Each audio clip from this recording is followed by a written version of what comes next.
Assalamu alaikum hurmatly Moskvada mekendeshler, amansızlar. Sizler menен kayradan эле Moskva var bugün. Metro Волгоградский проспекттин 4-выходунан чыктык мына.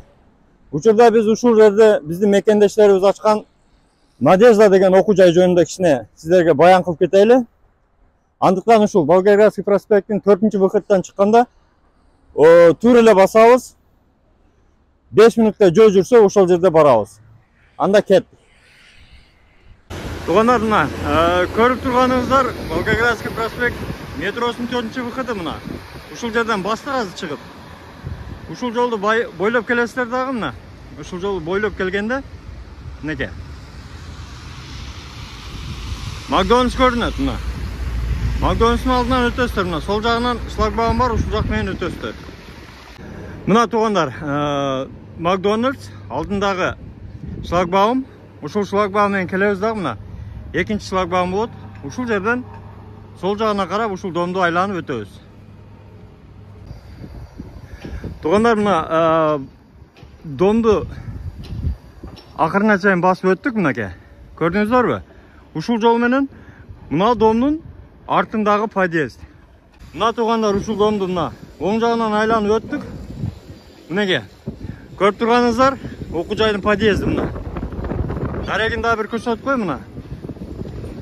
Улица Мельникова 3, корпус 7. Көрдүңүздөр тугандар? Мына. Анда эмесе кирип, ичин бир катар көрсөтөлү мына. Окуучулар көп экен бүгүн. Мына тугандар, Надеждага келдик. Бул жерде дарегин дагы көрсөтүп коем. Мельникова дом 3, корпус 7. Ичин көрөбүз азыр. Тугандар, мына анда ичинден кирип кичине ичинен да көрсөтүп тааныштырып чыгайлы. Ассаламу алейкум. Агай, ден соолугуңуздар жакшы болуп атабы? Амансыздарбы? Мына. Куш убакытсын, мына көрүп турасыздар, таза, бардык жок сонун. Биринчи эле мына Надежда окуу борборунун жетекчиси менен кичине маек куруп чыгалы, Азат мырза менен. Бисмилла.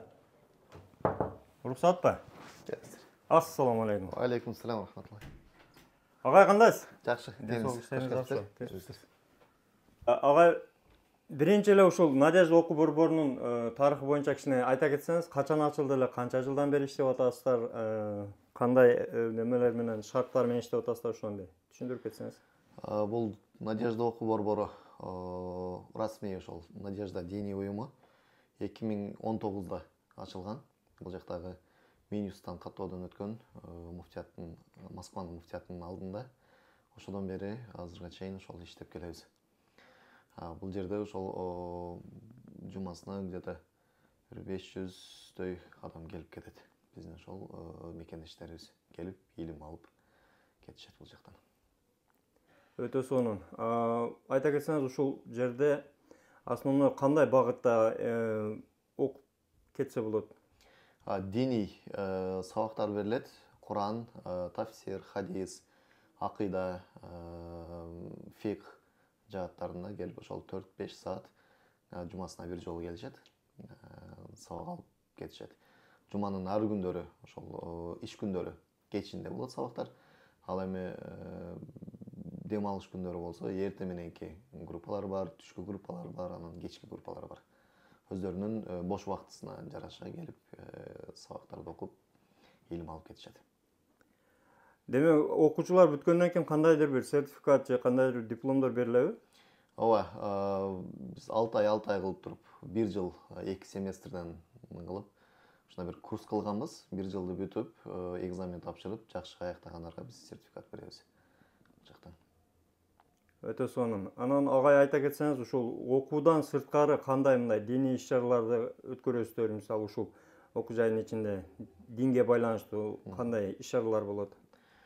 Биз кече жакында эле жоолук, бүткүл дүйнөлүк жоолук күнү болуп өттү, өзүңүзгө маалым болгондой. Ошого карата бизде иш-чара болуп өттү. Атай эмелер, айымдар үчүн келип, ошол жерде 20-30 биздин мекендешибиз эмеден кийин, иш-чарадан кийин жоолукка түшүп, жоолук салынып эме кылышты. Андан сырткары бизде пайгамбарыбыздын туулган айына, туулган аптасына, туулган күнүнө жараша карата мавлид программалары болот. Андан сырткары Куран жарыштар, салават жарыштар, анан орозодо ооз ачыруу кечелери, анан шатер деп Рамазан чатыры болот. Андан сырткары ошо Кыргызстандан белгилүү биздин аалымдарыбызды чакырып, устаздарыбызды чакырып бул жака атай жанагындай чоң концертный залдарды снимать этип ошол жака элдер менен жолугуштуруу ушундай иш-чаралар болуп өтөт бизде. Өтө сонун. Мындан сырткары мисалы адамдар баягы нике окутуу, дем салдыруу деген. Ооба, эми бул жерде Москвада мечиттер аз. Мечиттерде көбүнчө орус тилдүүлөр же болбосо татарлар болгонуна байланыштуу кыргыздар ушундай бир окуу борборлоруна келип атай ошол дем салдырып, бул жакта нике окутуп, баласы мисалы жаңы төрөлгөн болсо ага ат койдуруп, же үйүнө чакырып, ошондой бир эмелер болот, жөрөлгөлөр. Ошолордун баардыгын дагы биз кызматтабыз. Демек сиздерге кайрылса болот, Ооба. Бизге ошол нике боюнча болсун, дем салдыруу боюнча болсун, же болбосо жанагындай жин кирип кеткен болсо, чыгаруу эмеси, ошолордун баардыгы бизде Кудайга шүгүр бар. Устаздарыбыз, бул жактагы мугалимдерибиз чет элде, ошол араб мамлекеттеринде, араб өлкөлөрүндө окуп келген. Биздин ошондой өзүнүн эмесин мыкты билген кесибин устазлар бар. Өтө сонун. Анда бир катар класстар менен да таанышып кетсек, окуу процессин көрүп. Бул жерде ошол атай таратканалар келип, ошол кенен тараталып, бул жакта эме кылып кетишет. Класстарды айта турган болсок, ошол бул 1-класс. Ассаламу алейкум. Бул жакта ошол биздин кайсы группа эле? Айша группасы. Кыз келиндердин группасы. Кыз келиндердин группасы, Айша группасы. Бул жакта дагы. Бул жерде биздин ошол кыргызча китептер каалаган биздин окуучулардан келип, алып, үйүнө барып, окуп, кайра келип, коюп, ошентип алмаштырып окушат. Демек, кадимки китепканадагыдай сиздерден жазылып алып кетип, окуп кайра тапшырса болот экен да? Ошондой кылса болот. Өтө сонун. Бул жакта дагы бир класс бар. Ассаламу алейкум. Бул балдардын классы, балдар окушат. Класс Куран сабагы болот как раз. Өтө сонун. Бул жакта дагы. Бул жакта дагы. Куран сабак болуп атат. Аскар кары, Аскар устаз Курандан сабак берет. Машалла. Өтө сонун. Карылардын классы экен, Карылардын классы. Бул жак болсо, кухня, ашкана. Эртерээк келип, чай кофесин ичип, анан сабакка кирип, же болбосо сабактан чыккандан кийин чай кофе ичип, анан кетишет. Бул жакта дагы бир классыбыз бар. Келсеңиздер болот. Бул жакта ошол кыз келиндердин группасы. Анан бул жакта намазканабыз бар.